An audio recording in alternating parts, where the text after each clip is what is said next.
My wife's dad called me a relic and fired me after 15 years of loyalty to his company. He never bothered to check who the anonymous majority shareholder was. The next day at the board meeting, he saw me at the head of the table and, you know what they say about loyalty in corporate America? It's about as valuable as a penny stock during a market crash.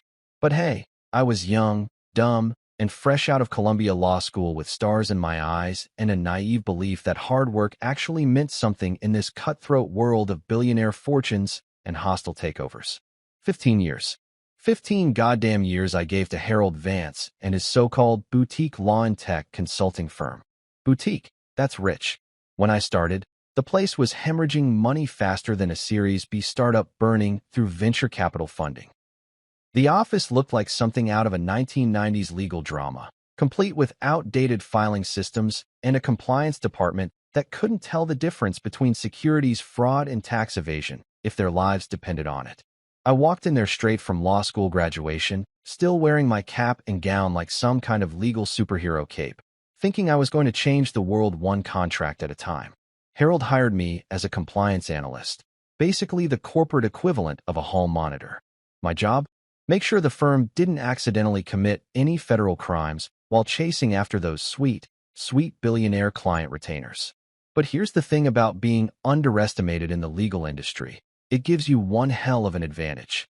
While everyone else was fighting for the spotlight in board meetings and trying to schmooze their way onto the Forbes list, I was in the trenches, doing the actual work that kept the lights on in the U.S. Attorney's office from knocking down our doors. I stayed late every night, drafting airtight contracts that would make even the most paranoid private equity fund managers sleep soundly. I learned the ins and outs of corporate litigation strategy from the ground up, studying every case like it was going to be on the bar exam. I became Harold's right-hand man, his deputy manager in everything but title, the guy who knew where all the bodies were buried, metaphorically speaking, of course. The irony wasn't lost on me that I was building a legacy for someone else's family estate, while my own track record spoke for itself. But I believed in something quaint and old-fashioned called loyalty. I thought it meant something in this world of IPOs and going public, where most people change jobs faster than they change their LinkedIn profiles. When Harold's daughter Sarah walked into our offices for a summer internship during her MBA at Wharton, I thought I'd hit the jackpot. She was smart, driven, and had that Upper West Side penthouse kind of sophistication that comes from growing up around money. We started dating, and suddenly I wasn't just an employee anymore, I was family. Or so I thought. I married Sarah in a ceremony that would have made the society pages of CNBC if we'd been important enough. The reception was held at the Grand Meridian Ballroom, complete with crystal chandeliers that probably cost more than my first year's salary. Harold spared no expense, and I should have realized then that throwing money around like confetti was going to be a recurring theme in our family dynamics. But love makes you stupid, and marriage makes you invested, literally. I put my own money into the firm, buying equity like I was some kind of venture capitalist with more balls than brains. I believed in the vision, in the potential, in the idea that we could be the bridge between old-school law practice and new-age legal tech solutions. That's when I really started earning my keep. I brought relationships with venture capital firms to the table, connections I'd made during my law school days when I was networking harder than a desperate startup founder at a Silicon Valley mixer, that I convinced Harold to invest in our first SAS-based compliance platform, a move that seemed risky at the time, but ended up being pure gold. The legal tech startup I brought in its series of funding? It's now valued at $1.2 billion and trending on Twitter every time they announce a new feature set. Their ransomware protection and cybersecurity software have become industry standard, and we were early investors thanks to my due diligence and risk profile analysis. I thought I was building something permanent, something that would last. I thought family and business were inseparable, like assets in a diversified portfolio. I thought loyalty mattered more than market positioning or strategic partnerships.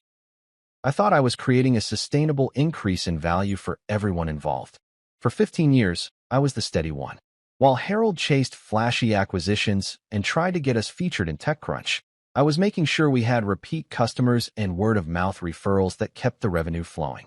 While he was dreaming of going public and making it onto the Forbes list, I was ensuring we could pay everyone on time and maintain our client list. I restructured our compliance department, brought in officers who actually knew the difference between regulatory issues and operational hiccups. I negotiated contracts with engineering firms, handled class action lawsuits that could have bankrupted us, and managed client accounts like they were my own personal inheritance. The firm went from shaky to profitable, from a small accounting firm mentality to a legitimate player in the legal tech space. We started getting invites to charity galas at venues that charged $48,000 a night just for the privilege of existing. Harold started wearing Armani suits and driving BMWs, sipping Macallan 25-year-old scotch like he was some kind of corporate royalty. And through it all, I kept my mouth shut and did the work. I thought that's what loyalty looked like: quiet competence, steady results, being the guy who could be counted on when the chips were down. I thought I was building something that would outlast hostile takeovers and market crashes, something that would be part of my legacy. I thought wrong. Loyalty, as it turns out, is just another word for naive in the corporate world. And family?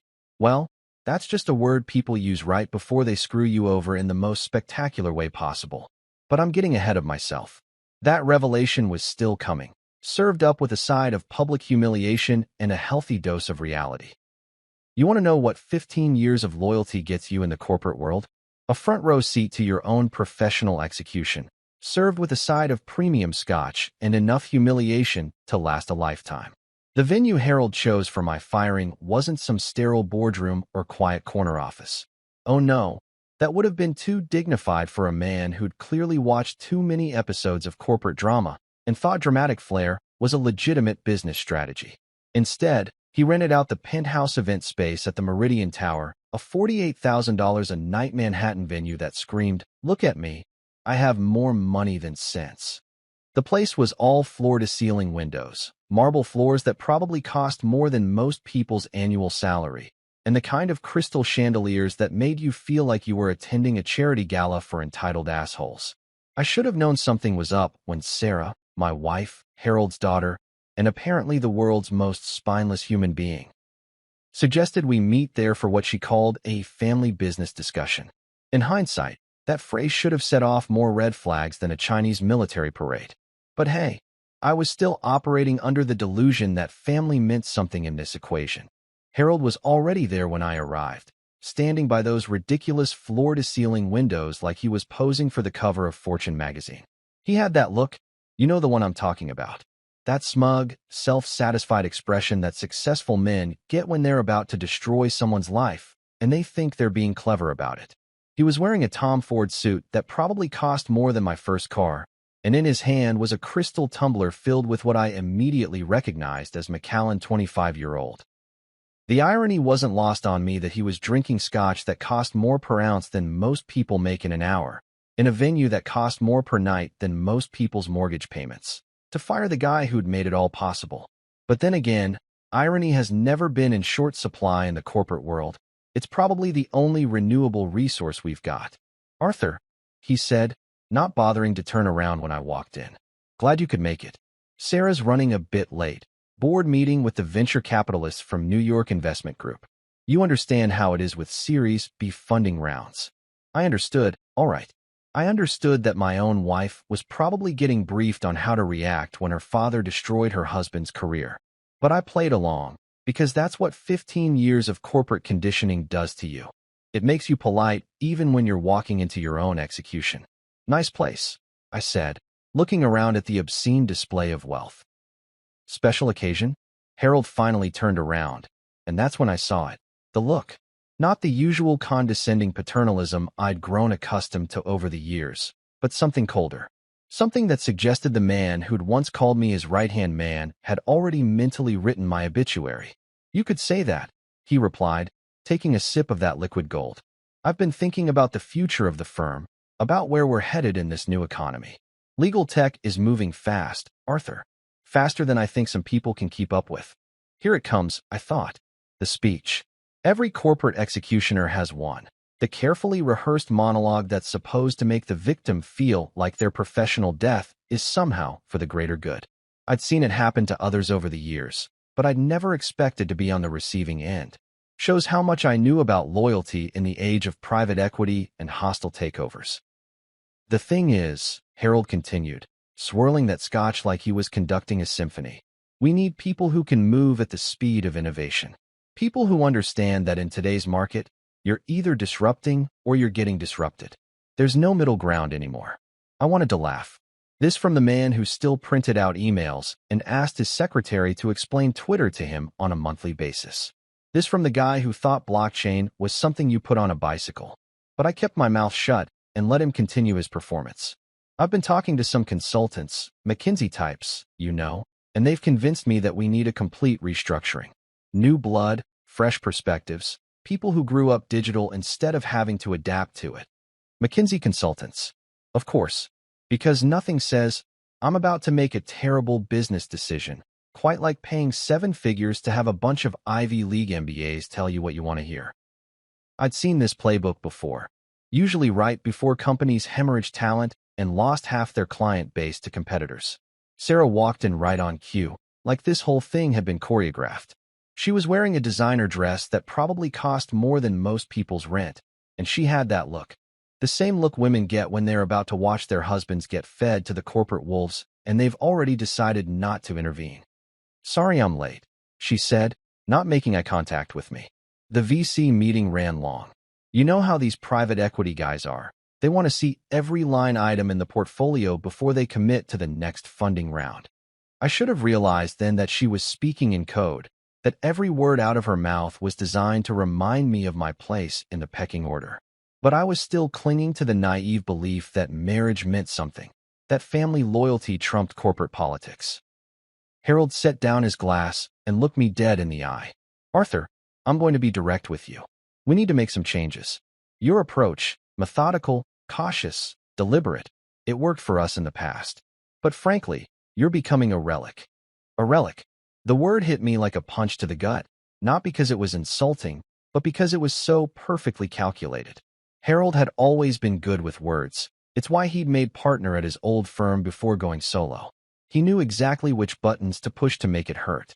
You're too slow for today's corporate world, he continued, picking up his scotch again like this was just another business discussion. We need people who can think on their feet, who can adapt to market changes in real time. The compliance work you do is solid, don't get me wrong, but solid isn't enough anymore. We need aggressive. We need innovative. I stood there listening to this man.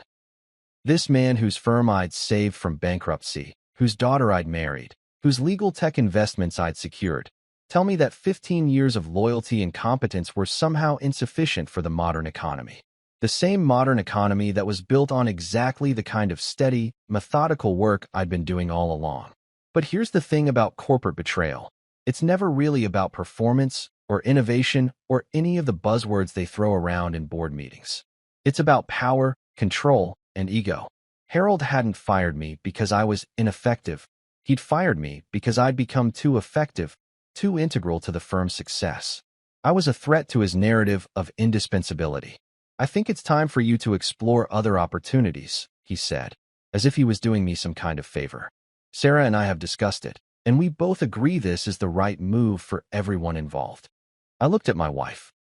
The woman who'd promised to love, honor, and cherish me, the woman whose family business I'd helped build, and waited for her to say something, anything, in my defense. But she just stood there, silent as a church mouse, studying her manicured nails like they held the secrets of the universe.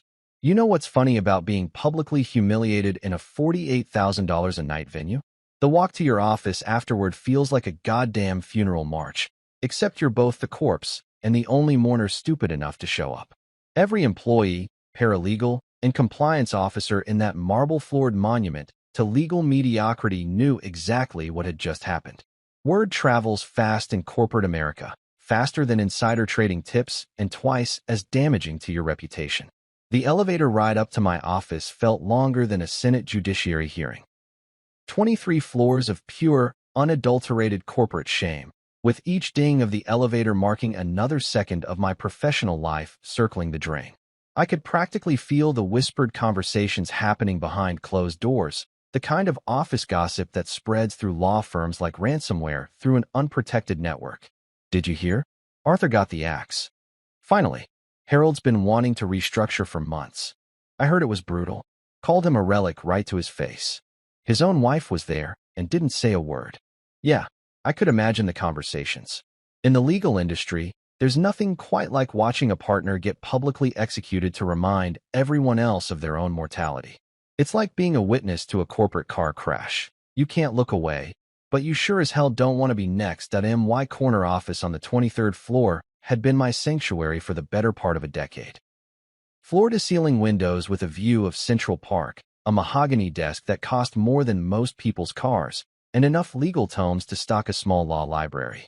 The kind of office that screamed, "I've made it," to anyone who walked in. Now it felt more like a mausoleum, a monument to 15 years of misplaced loyalty and corporate naivety. The security guard was already waiting for me when I stepped off the elevator. Rodriguez, good guy, been with the firm longer than most of the senior associates. He had that uncomfortable look that security personnel get when they have to escort someone they actually like to clean out their desk. Part sympathetic, part professional, all awkward as hell. "Mr. Jennings," he said, nodding respectfully. "I'm sorry, but I have to stay with you while you pack up. Company policy. Company policy. Right." Because apparently, after 15 years of building this place from a struggling boutique firm into a profitable legal tech hybrid, I was now considered a flight risk. Like I was going to stuff the office printer into my briefcase and make a run for it. "No problem, Rodriguez," I said, pulling out my Tom Ford briefcase, a gift from Sarah when I made partner. The irony wasn't lost on me that I'd be using her gift to carry away the remnants of my career. This shouldn't take long. And it didn't. 15 years of corporate life fit into a single cardboard box that Rodriguez had thoughtfully provided. My law school graduation diploma from Columbia, the one that had cost me 6 figures in student loans and 3 years of my life. My framed shareholder certificate from when I'd bought equity in the firm, back when I still believed that ownership meant security. A few legal textbooks that were probably outdated by now anyway. The law moves fast, but not as fast as corporate betrayal apparently. The Mont Blanc pen Sarah had given me when I made partner sat in its presentation case like a monument to better times. Meister stuck 149, platinum coated, with my initials engraved on the cap. For my brilliant husband, the card had read, "May this pen sign many successful deals." Well, it had certainly signed its share of contracts. Too bad none of them had been worth a damn when push came to shove. I packed up my personal photos, the obligatory wedding shot, a few pictures from company retreats and charity galas, that awkward group photo from Harold's 60th birthday party at his Downton Abbey-style estate in the Hamptons. Everyone smiling like we were one big happy family, like loyalty and hard work actually meant something in the grand scheme of corporate politics. The rest of the office would stay behind. The awards from the New York State Bar Association, the certificates from compliance training seminars, the thank you notes from clients whose asses I'd saved from federal investigators and class action lawsuits. Let Harold explain to the next guy why half our client accounts were structured the way they were, or why our risk profile had improved so dramatically over the past decade. Rodriguez watched silently as I worked, probably wondering how someone goes from corner office to cardboard box in a single afternoon. The security cameras in the corner were recording everything, no doubt feeding directly to Harold's office, so he could watch his former right-hand man pack up like some kind of twisted corporate reality show. Other employees walked by my office door, some pretending not to look, others offering sympathetic nods or uncomfortable waves. Jenkins from the compliance department looked like he wanted to say something but thought better of it. Smart guy? In corporate America, solidarity with the recently terminated is a luxury most people can't afford. Better to keep your head down and hope the axe doesn't fall on you next. The funny thing was, I wasn't angry. I should have been furious, should have been plotting revenge or planning my next career move, or at least feeling some kind of righteous indignation about the whole situation. But instead, I felt something else entirely. Something that probably would have worried Harold if he'd been paying attention instead of celebrating his latest strategic victory. I felt amused. Not the bitter kind of amusement you get from watching someone else's misfortune, but the quiet, knowing kind of amusement that comes from understanding something that everyone else has missed. Like being the only person in a room who gets the punchline to a really good joke. See, Harold had made a fundamental error in his corporate calculus. He'd assumed that firing me would solve his problems, that removing what he perceived as deadweight would streamline his operation and make room for all that younger blood he'd been craving.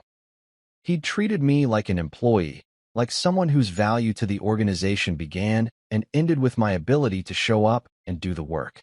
But Harold had never been particularly good at due diligence.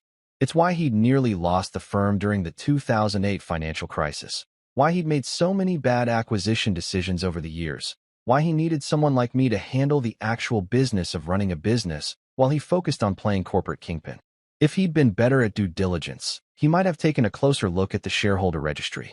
He might have wondered why certain equity transactions had been structured the way they were, or who exactly was behind some of the shell companies that had invested in the firm during its more vulnerable moments. He might have asked himself why his trusted right-hand man had been so willing to take a backseat role despite clearly having the competence to run the show himself. But Harold had always been more interested in the appearance of power than the mechanics of it. He loved the corner office, the board meetings, the networking events at country clubs where successful men gathered to congratulate themselves on their success.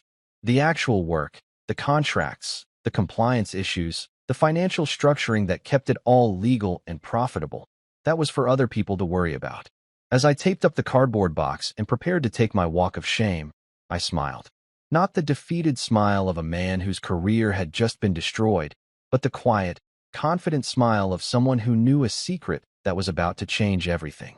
Rodriguez escorted me to the elevator, probably expecting some kind of emotional breakdown or angry outburst.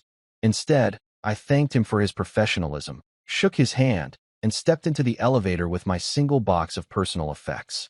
The ride down felt different this time. 23 floors of anticipation instead of shame. Each ding of the elevator marking another second closer to the moment when Harold would realize that firing Meme hadn't solved his problems. It had created new ones he couldn't even imagine. Everyone thought I was done, finished, relegated to the corporate scrap heap of middle-aged executives who'd outlived their usefulness. They thought the quiet guy who'd spent 15 years in the background was finally being shown the door he should have walked through years ago. They had no idea what was coming next. You want to know the difference between being smart and being clever in the corporate world? Smart people see opportunities and take them. Clever people create opportunities and let other people think they're taking them. 15 years ago, during the financial crisis that nearly brought down every overleveraged, underregulated business from Wall Street to Silicon Valley, I wasn't just smart. I was fucking clever. It was October 2008, and the world was going to hell in a handbasket made of subprime mortgages and credit default swaps. Lehman Brothers had just collapsed like a house of cards built by drunk economists.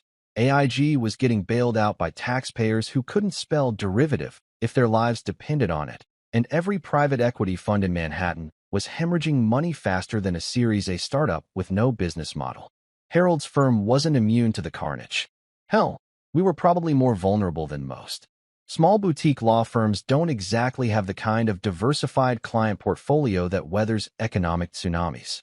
When your biggest clients are mid-sized corporations whose stock prices are falling faster than gravity, and your bread-and-butter work consists of mergers and acquisitions that nobody can afford anymore, you're basically fucked with a capital F. I remember the day Harold called me into his office. The same office where he'd fire me 15 years later, though it looked a lot shabbier back then. The mahogany desk had water stains from coffee cups, the leather chairs were cracking at the seams, and the view of Central Park was partially obscured by scaffolding from the building renovation we couldn't afford to finish. "Arthur," he said, and I could hear the desperation in his voice like a bad poker player with a losing hand. "We need to talk about the numbers." The numbers. Christ, the numbers were ugly. Our biggest client, a mid-sized manufacturing company, had just filed for Chapter 11 bankruptcy, taking their 7-figure annual retainer with them. 3 other clients had terminated their contracts, citing budgetary constraints. Corporate speak for, "We're broke as a joke and can't afford lawyers anymore." Our accounts receivable looked like a graveyard of unpaid invoices, and our cash flow was negative enough to make a venture capitalist weep. But here's where it gets interesting. While Harold was panicking about immediate survival, I was thinking about long-term strategy. While he was focused on keeping the lights on for another month, I was calculating what this firm could be worth in 5 years if someone, say, a forward-thinking investor with balls of steel and a high risk tolerance, bought in at distressed prices. The hostile takeover attempt came from Morrison & Associates, a mid-tier private equity fund that specialized in acquiring distressed professional service firms. Their offer was insulting. Basically a fire sale that would have left Harold with enough money to retire to Florida and spend his golden years complaining about the weather. But for the employees, the clients, and anyone who gave a damn about the firm's legacy, it would have been a death sentence. Morrison's business model was simple. Buy struggling firms for pennies on the dollar, strip out anything valuable, and either flip them to larger competitors or shut them down and sell off the assets. They were corporate vultures, and Harold's firm was roadkill waiting to be devoured. That's when I made my move. Not the obvious move, the one where I march into Harold's office and offer to help save the day like some kind of white knight in a Tom Ford suit. No, that would have been smart. What I did was clever. I incorporated Bedrock Partners LLC on a Tuesday afternoon in November 2008, filing the paperwork through a small Delaware incorporation service that specialized in privacy-focused business structures. Delaware, the incorporation capital of America, where more than half of all Fortune 500 companies are legally domiciled, and where corporate secrecy is protected like state secrets. The name wasn't accidental. Bedrock, solid, foundational, the kind of thing you build empires on. I wanted something that sounded stable and trustworthy, the kind of entity that institutional investors would feel comfortable doing business with. Not flashy, not aggressive, just solid. The kind of name that would look good on shareholder documents and wouldn't raise any red flags during due diligence reviews that I funded Bedrock Partners with money I'd been saving for years. Not just my salary, but bonus payments, profit-sharing distributions, and a healthy chunk of inheritance money from my grandmother's estate. Old Pennsylvania steel money, the kind of generational wealth that comes from great-grandfathers who actually built things instead of just shuffling papers around. It wasn't billionaire fortune levels, but it was enough to make a real difference in a distressed market. The beauty of the 2008 financial crisis, from an investment perspective, was that everything was on sale. Distressed assets, fire sale prices, motivated sellers who were more concerned with liquidity than valuation.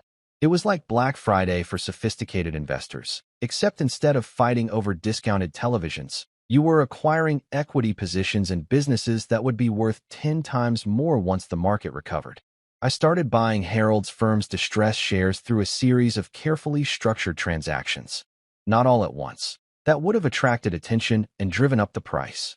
Instead, I worked through intermediaries, shell companies, and strategic partnerships that made it look like multiple investors were buying in rather than a single entity accumulating control. Every time Morrison & Associates made another lowball offer, more shares would mysteriously become available at slightly better prices. Every time Harold looked like he might accept their hostile takeover bid, another investor would emerge with a marginally better alternative. It was like playing chess with people who thought they were playing checkers. The genius of the strategy wasn't just the financial engineering, it was the psychological warfare. Harold was so focused on fighting off Morrison & Associates that he never stopped to wonder who these new investors were or what their long-term intentions might be. He was grateful for any alternative to corporate execution, even if he didn't fully understand where the alternatives were coming from. I structured every transaction to comply with securities regulations, federal disclosure requirements, and state corporate law.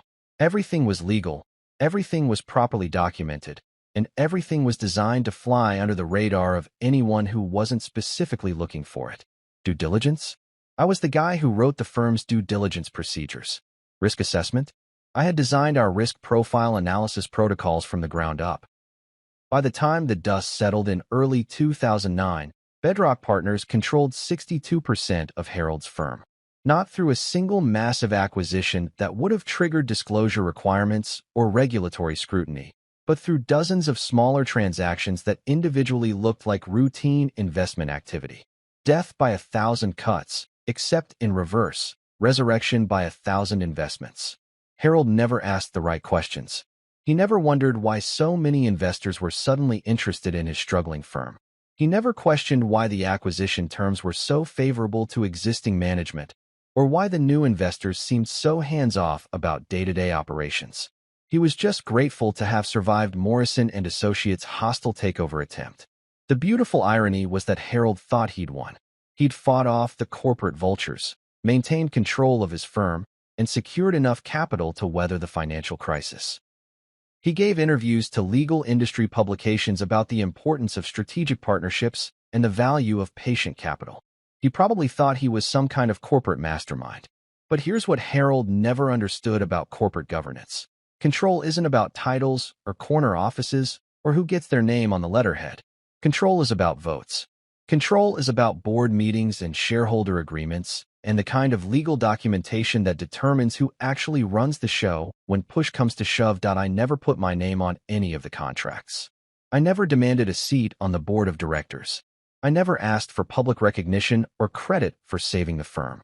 I just quietly accumulated the votes, structured the agreements, and waited for the right moment to exercise the power I'd been building for over a decade.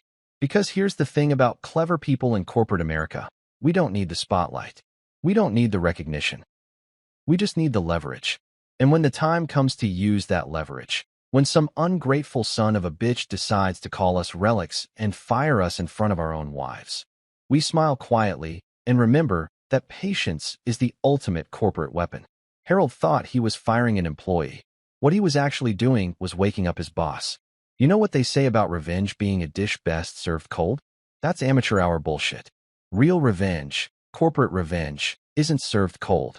It's served at room temperature, with perfect documentation, and witnessed by a board of directors who can't do a damn thing to stop it. And it tastes better than a $2,000 bottle of Macallan 25 shared with people who actually deserve your company. My Upper West Side penthouse felt different that night. Not because anything had physically changed. The floor-to-ceiling windows still offered the same million-dollar view of Central Park. The marble countertops still gleamed under the recessed lighting, and my Tesla Model S Plaid was still parked in the private garage 30 floors below. But the energy was different. Electric. Like the moment before a thunderstorm when you can feel the atmospheric pressure shifting and you know something big is about to happen. I poured myself 3 fingers of Macallan 25. The same brand Harold had been sipping while he destroyed my career, except mine was from my personal collection, not some overpriced corporate entertainment budget.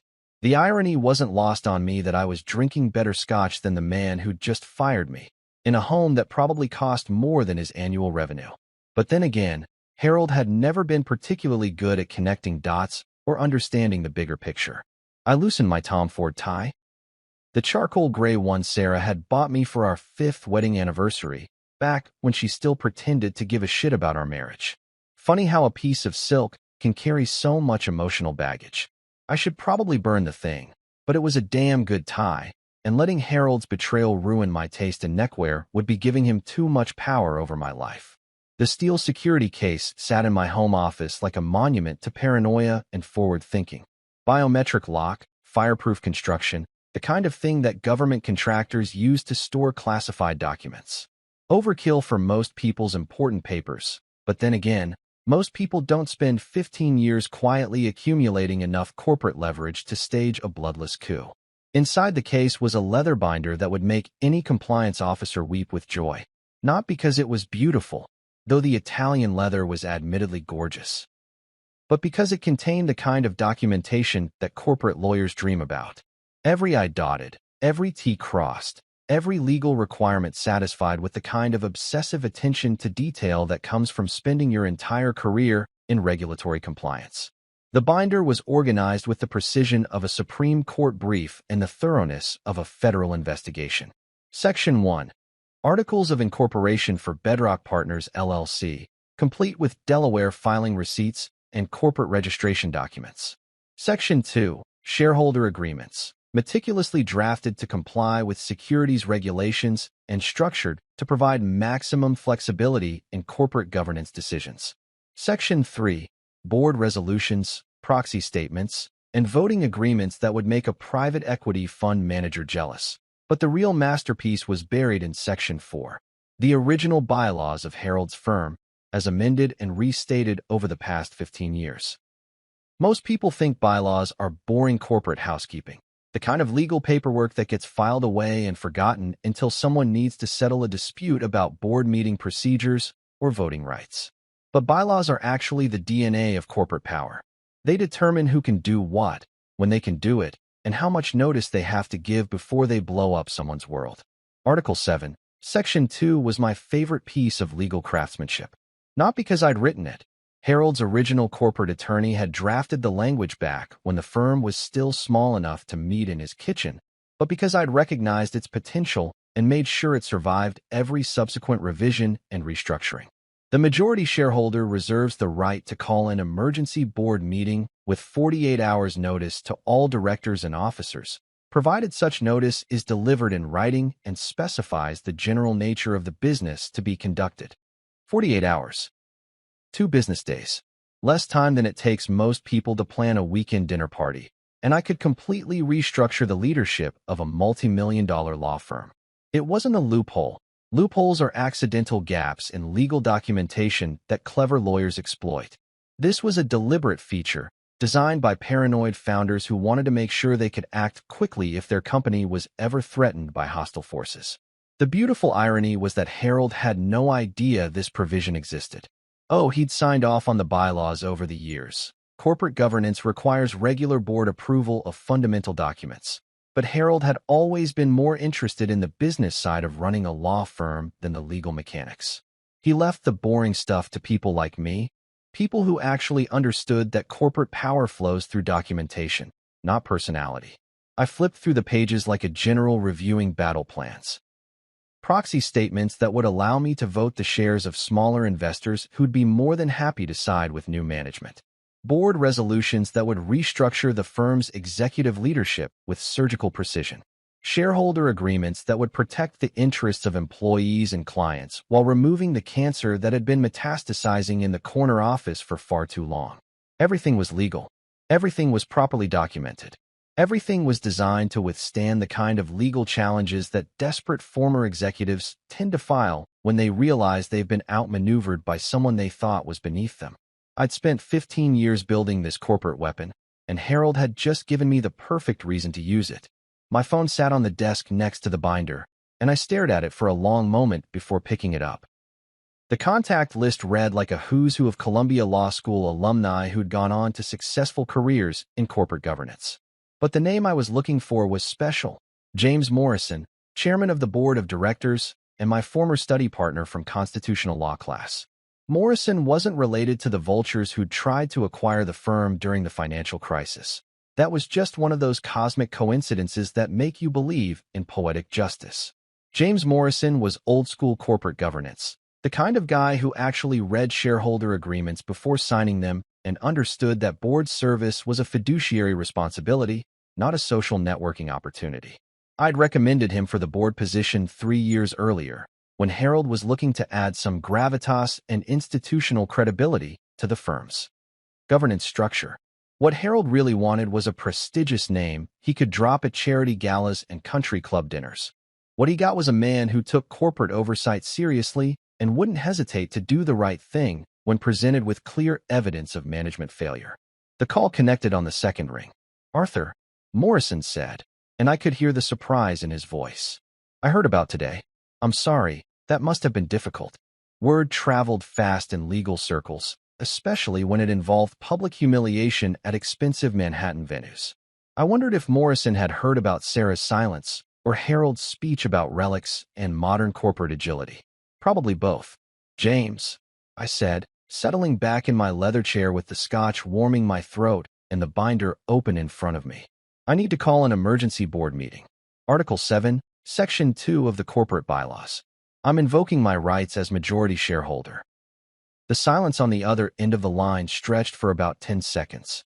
Long enough for Morrison to process what I'd just said, cross-reference it with his understanding of the firm's ownership structure, and arrive at the inevitable conclusion that Harold had just made the biggest mistake of his professional life.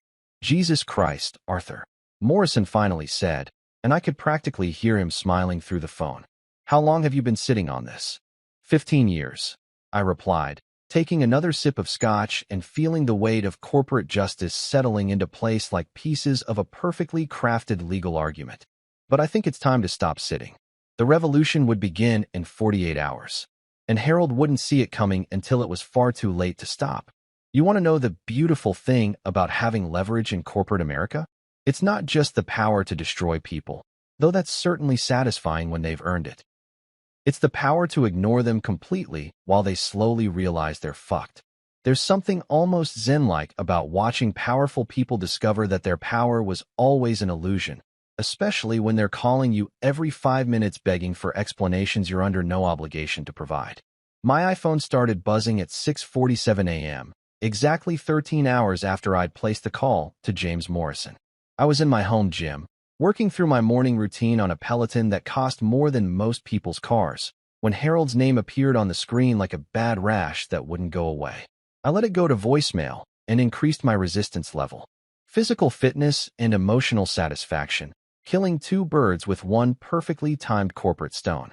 The second call came while I was in the shower, steam rising from heated marble floors that probably cost more than Harold's first year's salary at his old law firm.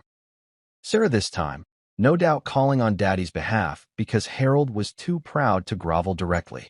I watched her name flash on the screen through the glass shower door and felt absolutely nothing. Not anger, not sadness, not even the bitter satisfaction I'd expected. Just the cold indifference you feel toward people who've revealed their true character when it mattered most. By the time I'd finished my morning routine, espresso from a machine that cost more than some people's monthly rent, fresh-pressed juice from organic ingredients that probably traveled further than most Americans ever will, my phone showed 17 missed calls and 43 unread text messages. It was like watching a car crash in slow motion, except I was safely inside a reinforced vehicle watching other people realize they'd been driving without seatbelts. Harold called again while I was reading the Wall Street Journal and eating breakfast that probably cost more per plate than his compliance department's monthly coffee budget.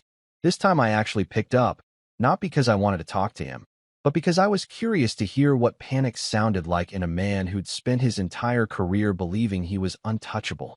Arthur, thank God.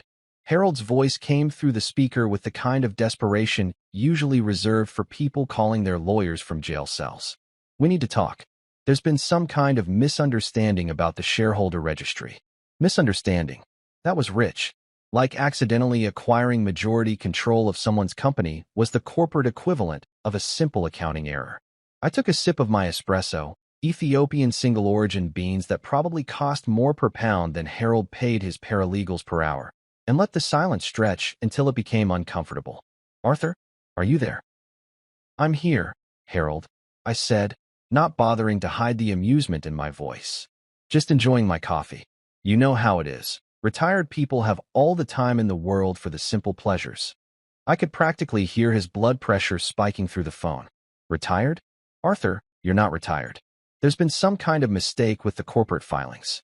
Morrison called this morning talking about emergency board meetings and majority shareholders. I need you to explain what's going on.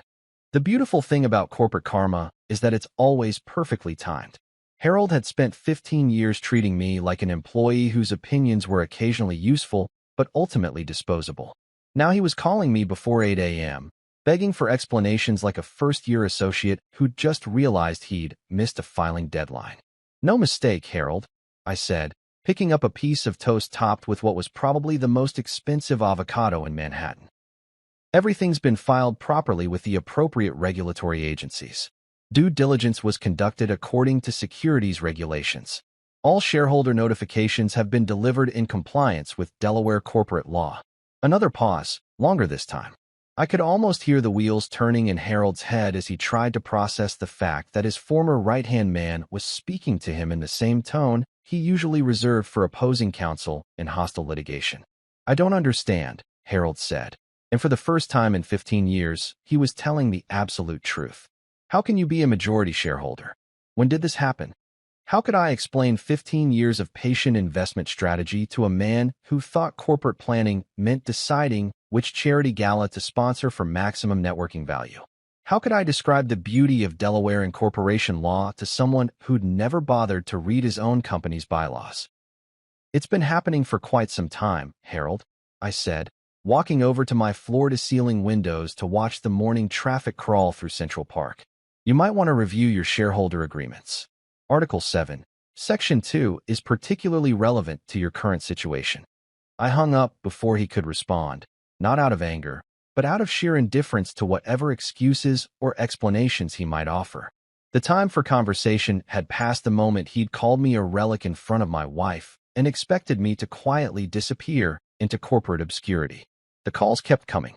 Sarah tried again, probably with instructions from Daddy about how to handle her suddenly dangerous husband. The CFO called. Poor bastard was probably trying to figure out how the financial statements he'd been preparing for years had somehow missed a majority ownership position. Even a venture capitalist called, some guy from a Series B funding round who'd probably heard rumors and wanted to understand whether his investment was about to get restructured by new management. I ignored them all, not because I was being petty, though I'll admit there was a certain satisfaction in watching Harold's carefully constructed world start to crumble, but because I was no longer required to explain myself to people who'd never bothered to understand my value when it mattered. The best call came from Rebecca Chun, our general manager and one of the few people in the firm who actually deserved her position. She'd worked her way up from paralegal to department head through pure competence, the kind of person who understood that sustainable growth came from client satisfaction and operational excellence, not flashy acquisitions and celebrity networking.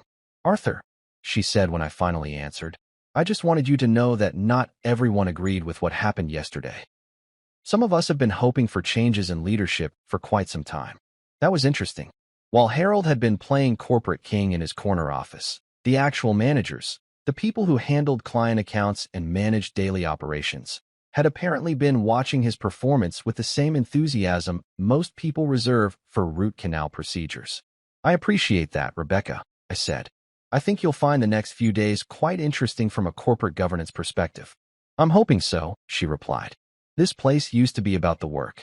Lately, it's been more about Harold's ego than our clients' needs. After I hung up with Rebecca, I finally checked my text messages. 43 little windows into the panic that was spreading through Harold's inner circle like ransomware through an unprotected network. Sarah's messages started apologetic and quickly escalated to accusatory. Harold's were demanding, then pleading, then threatening legal action. The CFO was asking for emergency meetings. Even some of the junior associates had heard rumors and were texting about job security. But the most interesting message came from an unknown number with a Manhattan area code. Mr. Jennings, this is David Walsh from the U.S. Attorney's Office. We'd like to discuss some matters related to your former employer. Please call at your earliest convenience. Now that was unexpected. Not concerning. Everything I'd done was perfectly legal and properly documented, but certainly intriguing. It suggested that Harold's troubles might be bigger than just losing control of his own company. Federal investigators don't usually call about routine corporate governance disputes. I made a mental note to return Walsh's call after the board meeting. If Harold was facing regulatory issues or compliance problems, it would certainly explain why he'd been so eager to restructure the firm's leadership. Nothing quite like impending federal scrutiny to make a man desperate for scapegoats. My phone buzzed one more time. Harold again, probably working up the courage for another round of increasingly desperate explanations. I turned the phone off completely and walked out to my private balcony, 30 floors above the street noise and corporate drama. Tomorrow's board meeting was going to be more interesting than I'd originally planned. You know what's beautiful about corporate power? It doesn't announce itself with trumpets and fanfare like some medieval coronation. Real power walks quietly into a room wearing a perfectly tailored suit, sits down at the head of the table, and waits for everyone else to figure out that the game has fundamentally changed. And when it finally speaks, it doesn't need to raise its voice, because everyone in the room suddenly understands that their professional survival depends on listening very, very carefully. Friday morning arrived with the kind of crisp October air that makes Manhattan feel like the center of the corporate universe. I stood in front of my walk-in closet, bigger than most people's bedrooms, and made a deliberate wardrobe choice that would send exactly the right message. Not the conservative gray suits Harold had always mocked as too cautious for modern business. Not the navy blue that screamed, safe corporate drone. Today called for something different. Midnight black Tom Ford, cut to perfection by a tailor who probably charged more per hour than most lawyers billed their clients. The kind of suit that cost more than some people's cars and made a statement before you even open your mouth. Hermes tie in charcoal silk, subtle enough to suggest understated confidence rather than nouveau riche desperation. Cufflinks that had belonged to my grandfather. Old Pennsylvania steel money, the kind of generational wealth that built railroads and didn't need to prove itself to anyone. I took my time getting ready, not because I was nervous, but because I wanted to savor every moment of this corporate transformation. 15 years of being Harold's reliable deputy manager, and now I was about to walk into that boardroom as the majority shareholder with enough votes to restructure the entire executive team. It was like watching yourself evolve from supporting actor to director in your own corporate drama.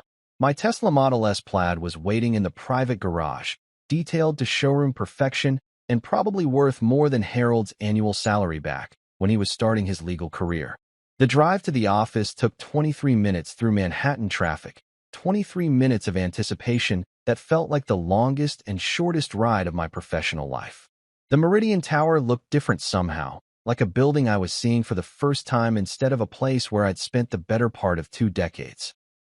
The same marble lobby, the same crystal chandeliers, the same corporate grandeur that was designed to intimidate clients and impress visiting venture capitalists.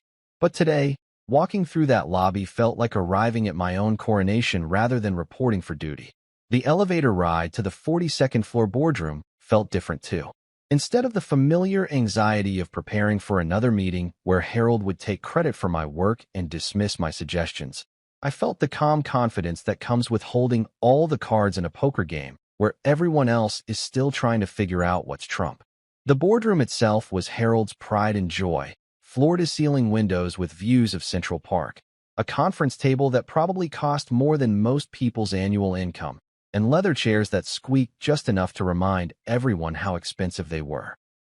It was designed to intimidate, to make visiting clients and potential investors feel like they were in the presence of serious money and established power. I arrived exactly at 9 o'clock, not early enough to seem eager, not late enough to appear disrespectful. The other board members were already seated, 5 of them, including James Morrison at his usual spot near the head of the table. Morrison caught my eye and nodded almost imperceptibly, the kind of subtle acknowledgement that passes between people who understand that corporate governance is about to get very interesting. The empty chair at the head of the table, Harold's usual throne, sat waiting like a monument to executive privilege about to be toppled. I walked past it deliberately and took the seat to its immediate right, the chair I'd occupied for countless board meetings as Harold's deputy and designated note-taker. Not today. 5 minutes later, the boardroom door burst open like Harold was making his entrance in some kind of corporate action movie. He was flanked by the CFO and the firm's general counsel, both of whom looked like they'd spent the night reviewing shareholder agreements and Delaware incorporation law, trying to figure out how their understanding of the company's ownership structure had been so catastrophically wrong. Harold's face was flushed, not the healthy glow of a man who'd spent the morning exercising in his private gym, but the stressed-out redness of someone whose blood pressure had been spiking for the past 48 hours. His usually immaculate Tom Ford suit looked wrinkled, like he'd slept in it or spent the night pacing around his office trying to figure out how to undo a corporate coup that had been 15 years in the making. His eyes scanned the room, probably looking for some sign that this was all an elaborate practical joke or a misunderstanding that could be cleared up with a few phone calls to the right people. Instead, he saw 5 board members sitting quietly, waiting for the meeting to begin, and his former deputy manager sitting calmly in what had always been his designated supporting role. "What the hell is going on here?" Harold demanded, his voice carrying the kind of executive authority that had intimidated subordinates and impressed clients for decades. Except today, in this room, with these people, that authority sounded more like desperation than confidence. James Morrison cleared his throat and consulted the leather portfolio in front of him. "Harold, please take a seat. We have some important corporate governance matters to discuss this morning." "Corporate governance?" Harold's voice cracked slightly. "Jim, I called you yesterday about some kind of mistake in the shareholder registry. Arthur here seems to think he has some kind of ownership position that—" "There's no mistake," Morrison interrupted, his voice carrying the calm authority of someone who'd spent 30 years in corporate law and understood exactly how these situations played out. "We've reviewed all the relevant documentation with the firm's outside counsel. Everything appears to be in order." That's when Harold's eyes finally landed on me, really looked at me for the first time since he'd walked into the room. Not the dismissive glance he usually gave his subordinates, but the kind of focused attention you give to a problem that needs to be solved or an enemy that needs to be neutralized. Arthur, he said, his voice dropping to the tone he usually reserved for opposing counsel in hostile litigation. I think we need to discuss this privately before we involve the board in what's obviously some kind of misunderstanding. I smiled. Not the polite, deferential smile I'd perfected over 15 years of corporate servitude, but the quiet, confident smile of someone who'd just realized they were holding a royal flush in a game where everyone else was bluffing with pair of twos. No misunderstanding, Harold, I said, my voice carrying a calm authority I'd never been allowed to use in this room before. Everything's been properly filed and documented. Morrison has the paperwork if you'd like to review it. Morrison slid a thick manila folder across the mahogany table. Harold opened it with trembling hands, his eyes scanning shareholder agreements, proxy statements, and Delaware Incorporation documents that laid out in excruciating legal detail exactly how thoroughly he'd been outmaneuvered. "This is Arthur Jennings," Morrison announced to the room, his voice carrying the formal tone of corporate ceremony, representative of Bedrock Partners, LLC, the majority shareholder of this firm. The words hung in the air like a verdict being read in a criminal trial. Harold's jaw dropped open, literally dropped open, like he'd just been told that gravity had stopped working or that the SEC had decided to start enforcing securities regulations. For the first time in 15 years, Harold Vance was speechless. And in that moment of perfect corporate silence, I understood that my transformation was complete. I was no longer the loyal deputy, the reliable second-in-command, the man behind the curtain who made everything work while someone else took the credit. I was the majority shareholder. I was the controlling interest. I was the man who owned the room. You know what's funny about corporate executions? They're nothing like the movies make them out to be. No dramatic music, no last-minute speeches about friendship and loyalty, no passionate appeals to shared history. Just a room full of people in expensive suits following proper parliamentary procedure while someone's entire professional life gets systematically dismantled with Robert's Rules of Order and a simple show of hands. Harold sat in his chair like a man who'd just been diagnosed with a terminal illness by 5 different doctors who all agreed on the prognosis. The manila folder lay open in front of him, its contents spread across the mahogany table like evidence in a white-collar crime trial. Shareholder agreements, proxy statements, Delaware Incorporation documents, 15 years of perfectly legal corporate maneuvering that had somehow escaped his attention until this moment. "I don't understand," Harold said, his voice barely above a whisper. "Bedrock Partners, when did this happen? How long have you been?" 15 years. I replied, enjoying the way the number hit him like a physical blow. "Since the financial crisis. Since Morrison and Associates tried their hostile takeover. Since you needed someone to save your ass and were too proud to ask for help directly." The color drained from Harold's face as the timeline clicked into place. I could practically see the mental calculations happening behind his eyes. Every major decision over the past decade and a half, every board meeting, every strategic restructuring that he'd thought was his idea, but it actually required my approval as majority shareholder. James Morrison consulted his watch and cleared his throat. "Gentlemen, we have a full agenda this morning. Arthur, as the representative of Bedrock Partners and our controlling shareholder, would you like to address the board?" I stood up slowly, not because I needed the dramatic effect, but because I'd been waiting 15 years for this moment, and I wanted to savor every second of it.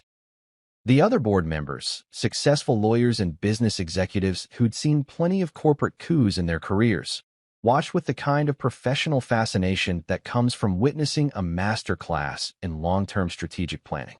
"Thank you, James," I said, my voice carrying the authority I'd never been allowed to use in this room. "I've called this emergency meeting to address what I believe are serious concerns about the current leadership and strategic direction of this firm." Harold's head snapped up like he'd been slapped. "Strategic direction? Arthur, yesterday you were my deputy manager. You can't just—" "Yesterday, I was your employee," I corrected, my tone remaining calm and professional despite the satisfaction I felt in watching him squirm. "Today, I'm your majority shareholder. And as majority shareholder, I have significant concerns about recent executive decisions that I believe are detrimental to the firm's long-term viability and client relationships." Morrison nodded, and consulted his notes. "Please proceed, Arthur. The board is prepared to hear your concerns." I opened my own leather portfolio, not quite as expensive as Harold's, but infinitely more useful given that it contained actual documentation rather than empty corporate theater. Over the past 18 months, this firm has made a series of questionable strategic decisions that have damaged our reputation, strained our client relationships, and created unnecessary financial risk. I pulled out the first document, a summary of failed acquisitions that Harold had pursued despite my objections and the board's reservations. The attempted acquisition of Rosewood Tech, a cybersecurity software company with questionable financials and a management team under federal investigation for securities fraud. Total cost to the firm, $12.3 million in due diligence fees, legal expenses, and opportunity costs. Harold opened his mouth to object, but Morrison held up a hand. "Let him finish, Harold." The failed partnership with Silicon Valley Legal Solutions, a legal tech startup that burned through $8.7 million in series of funding before filing for bankruptcy. Our firm's investment, $2.4 million that we'll never see again, plus the reputational damage from being associated with a company that's now being investigated for tax evasion and fraudulent investor statements. I could see the other board members taking notes, their expressions growing more serious with each item on my list. These weren't minor operational hiccups. These were major strategic blunders that had cost the firm millions and damaged relationships with venture capital partners who might have provided legitimate opportunities. The restructuring of our compliance department, I continued, which resulted in the dismissal of 3 experienced compliance officers and the elimination of our internal audit function. This decision was made despite warnings from our outside counsel about increasing regulatory scrutiny in the legal services industry. Board member Patricia Williams, a former federal prosecutor who joined us 2 years earlier, leaned forward in her chair. "Arthur, are you suggesting that these compliance issues might expose the firm to federal investigation?" "I'm not suggesting anything," I replied. "I'm stating facts. Yesterday morning, I received a call from David Walsh at the U.S. Attorney's Office requesting a meeting to discuss matters related to this firm. I can only assume they're interested in our compliance procedures, or lack thereof." The silence in the room was deafening. Federal investigators don't call for social visits, and everyone in that boardroom understood the implications. Harold's face went from pale to ashen, like he'd just realized that his problems were bigger than losing control of his company. "There's more," I continued, pulling out another document. "The mismanagement of client accounts, including the Henderson Industries portfolio that we nearly lost due to inadequate attention and poor communication. The disastrous product launch strategy for our legal tech platform that resulted in a 40% decline in user adoption and $3.2 million in development costs for features that our clients didn't want and couldn't use." With each item, I watched Harold sink deeper into his chair. This wasn't just a corporate coup. It was a systematic dismantling of his executive track record, delivered with the kind of precision that comes from spending 15 years documenting every mistake while quietly fixing the problems behind the scenes. The board needs to consider whether current leadership is capable of addressing these issues and restoring client confidence, I concluded, or whether new leadership is required to protect the firm's reputation and ensure its continued viability in an increasingly competitive market. Morrison looked around the table at his fellow board members. "I think we need to vote on a resolution of no confidence in current executive leadership." All in favor. The first hand went up immediately. Patricia Williams, who'd probably seen enough federal investigations to know which way the wind was blowing. Then Dr. Robert Chun, our technology advisor who'd watched Harold bungle one AI investment after another. Then Margaret Foster, who'd been questioning Harold's acquisition strategy for months. One by one, 5 hands rose into the air like flags of surrender in Harold's personal corporate war. Not dramatically, not with any particular emotion, just the methodical process of corporate governance in action. Harold stared at those raised hands like he was watching his own funeral. His empire, built over decades of networking, schmoozing, and taking credit for other people's work, had just been voted out of existence in less than 5 minutes. "The motion carries," Morrison announced with the formal tone of a judge delivering a verdict. Effective immediately, Harold Vance is removed from his position as Chief Executive Officer and Chairman of the Board. Harold tried to speak, his mouth opening and closing like a fish out of water, but no words came. What could he say? That the vote was unfair? That 15 years of documented failures somehow didn't count? That the board should ignore federal investigations and client complaints because of his winning personality? Harold, I said, my voice carrying a mixture of professional courtesy and personal satisfaction, I think it's time for you to clean out your office. For the first time in 15 years, Harold Vance had nothing to say. You know what's interesting about power?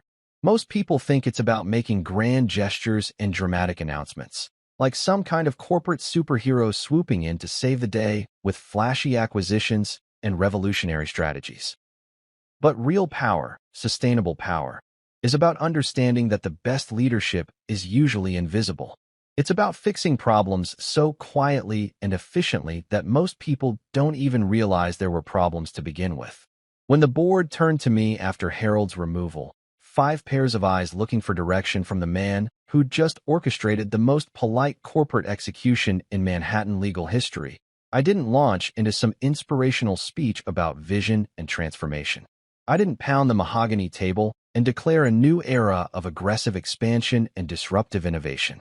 Instead, I spoke simply and directly, the way I'd always preferred to communicate before Harold's ego started requiring everything to sound like a TED Talk. We are not chasing vanity acquisitions, I said, my voice carrying the calm authority of someone who'd been quietly running things behind the scenes for 15 years. We're not burning capital on flashy AI investments without proper due diligence and compliance oversight. We return to what made us strong: solid contracts, reliable litigation support, and trusted client partnerships. Patricia Williams nodded approvingly. As a former federal prosecutor, she understood that sustainable growth came from building relationships and maintaining standards, not from chasing every shiny tech startup that promised to revolutionize the legal industry with machine learning algorithms nobody really understood. What about current client accounts? Asked Dr. Robert Chun, our technology advisor who'd watched Harold bungle one digital transformation initiative after another. Some of our key relationships have been strained by recent management decisions. That was putting it diplomatically. Harold's obsession with modernization and aggressive market positioning had alienated several long-term clients who'd come to us precisely because we were dependable rather than trendy. The Henderson Industries account, worth $3.2 million annually, had been threatening to move their business to a more traditional firm after Harold tried to force them into a legal tech platform they didn't want or need. I'll be reaching out personally to our top 20 clients, I replied. Not to sell them anything or pitch them on new services, but to listen, to understand their needs and concerns, to rebuild the trust that's been damaged by treating client relationships like line items in a venture capital pitch deck. Margaret Foster, our financial oversight board member, leaned forward. And the compliance issues? The federal investigation? That was the elephant in the boardroom. The reason this corporate coup had been not just justified but necessary. David Walsh from the U.S. Attorney's office didn't call successful law firms for casual conversations. Federal investigators have better things to do than chat with compliance officers about their weekend plans. First priority, I said, pulling out another document from my leather portfolio. I'm reinstating the compliance department Harold dismantled. Linda Rodriguez, Maria Santos, and James Park, 3 experienced compliance officers with impeccable track records who were dismissed as part of Harold's streamlining initiative. They'll all be offered their positions back with full restoration of benefits and seniority. I could see the relief on Morrison's face. As chairman of the board, he'd been legally responsible for the firm's governance even while Harold had been systematically weakening the very systems designed to keep them out of federal custody. Bringing back experienced compliance professionals wasn't just good business. It was essential for avoiding the kind of regulatory scrutiny that could destroy a law firm overnight. What about the technology investments? Chen asked. The legal tech platform, the AI initiatives, the SaaS integration projects? Harold had been obsessed with being featured in TechCrunch and getting invited to Silicon Valley conferences where he could network with venture capitalists and startup founders. He'd invested millions in bleeding-edge legal technology that looked impressive in press releases but created more problems than it solved for actual clients. We'll conduct a complete audit of all technology investments, I replied. Anything that's actually improving client service and operational efficiency gets continued funding. Anything that's just expensive digital theater gets quietly discontinued. Our clients don't care if we're trending on Twitter. They care if we can draft contracts that protect their interests and handle litigation that preserves their assets. The legal apprenticeship program was next on my restoration list. Harold had eliminated it 6 months earlier, claiming that formal training programs were too slow for today's fast-paced legal environment. What he really meant was that mentoring junior associates took time away from his networking events and press conferences. We're bringing back the apprenticeship program, I announced. 2-year structured training for new associates, with senior partner mentorship and rotation through different practice areas. It costs money, but it produces better lawyers and stronger client relationships in the long run. William smiled. That program produced some of our best associates. I never understood why it was eliminated. Because Harold thought everything could be solved with software and outsourcing, I thought, but didn't say. Because he'd rather spend money on flashy acquisitions than on developing the kind of institutional knowledge that actually makes law firms successful.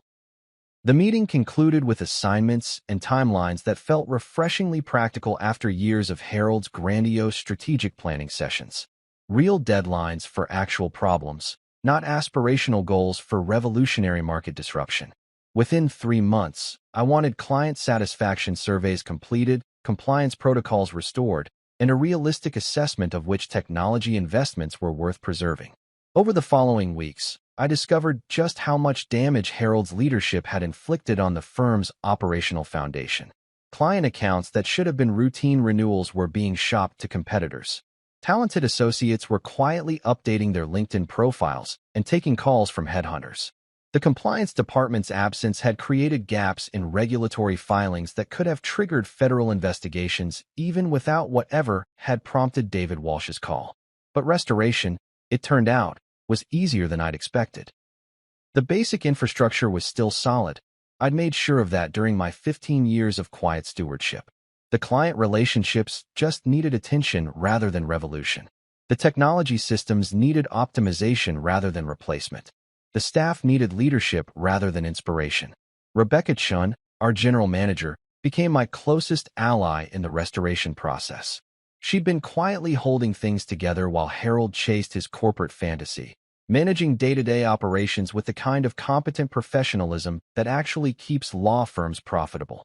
It's like watching the place come back to life, she told me one afternoon as we reviewed client retention numbers that had stabilized for the first time in 18 months. People are actually focusing on the work again instead of worrying about which department's getting eliminated next.